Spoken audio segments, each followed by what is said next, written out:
Graça e paz, irmãos, graça e paz, irmãs. Chegamos então a mais um Pequenos Textos, Grandes Verdades. E hoje eu gostaria de compartilhar com vocês algo que eu li no meu devocional do dia de hoje, que está lá em João 4. João 4 conta então a história da interação de Jesus com a mulher samaritana. E é muito interessante a gente perceber nesse texto que Jesus ele vai quebrando alguns paradigmas, alguns tabus daquela época. Em primeiro lugar, Jesus conversa com uma samaritana. Os samaritanos e os judeus não se davam, a gente sabe que Samaria ficava no meio do território de Israel e que os judeus preferiam dar a volta a passar no meio. Jesus faz uma escolha estratégica para passar exatamente ali no meio. Como eu falo sempre nas minhas palavras, Jesus não faz nada que não seja intencional. Então Jesus, na verdade, tinha um encontro marcado com aquela mulher, mesmo que ela não soubesse. A segunda coisa que a gente vê é Jesus conversando com uma mulher.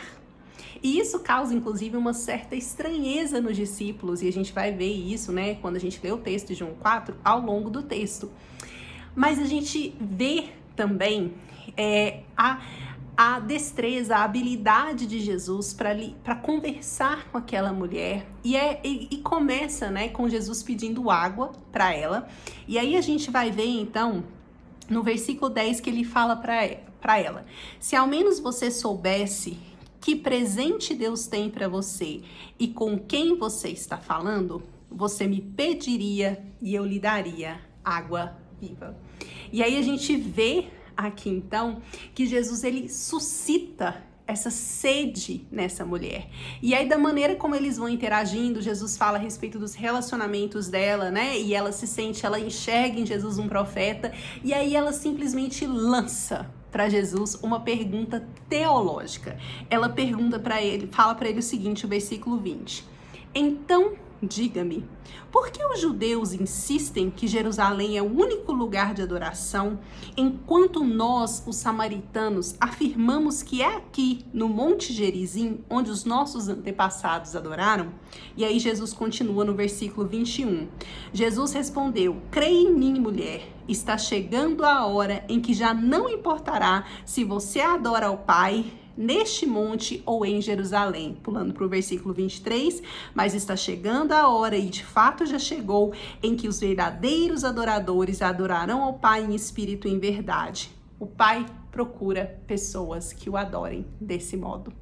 É tão precioso perceber que Jesus suscita naquela mulher, naquela interação, uma sede, e ela derrama sobre ele uma pergunta teológica que poderia, dada a situação de quem ela era, né, poderia representar ali. Jesus fala: isso não é do seu interesse, querida, volta pro final da fila, quem é você na fila do pão? Mas Jesus, na verdade, estava esperando aquele momento. Jesus estava esperando aquele momento para responder aquela pergunta que provavelmente aquela mulher trazia dentro de si há tanto tempo. E Jesus fala para ela: olha, não importa, está chegando um momento em que não vai importar se você adora aqui ou adora em Jerusalém, porque Deus procura aqueles que irão adorá-lo em espírito e em verdade. Você consegue perceber que pérola, que verdade mais profunda Jesus compartilha com aquela mulher, que para os judeus, para os homens da época, não eram ninguém. Jesus compartilha aquela pérola com aquela mulher porque ela estava sedenta, porque ela teve coragem de fazer a pergunta que calava mais fundo, que falava mais fundo no seu coração. E aí a minha pergunta para você é o seguinte: quando você se encontra com Jesus, você está sedento? Quando você vai até Jesus, você coloca aquilo que está lá no fundo do seu coração? Você coloca diante dele realmente as perguntas que você tem feito, as dúvidas que você tem? Você derrama diante dele toda a sua sede? Quando nós nos encontramos com Jesus, nós nos encontramos com aquele que pode nos saciar e pode nos dar a água viva, aquele que é a verdadeira água viva. Mas muitas vezes, ao contrário daquela mulher, nós não valorizamos esse encontro. Que eu e você aprendamos com a mulher samaritana, que nós nos acheguemos a Jesus com muita sede e derramemos diante dele tudo aquilo que vai no nosso coração. Um beijo, vejo vocês na semana que vem. Meu pai volta amanhã. Tchau, tchau. Deus abençoe.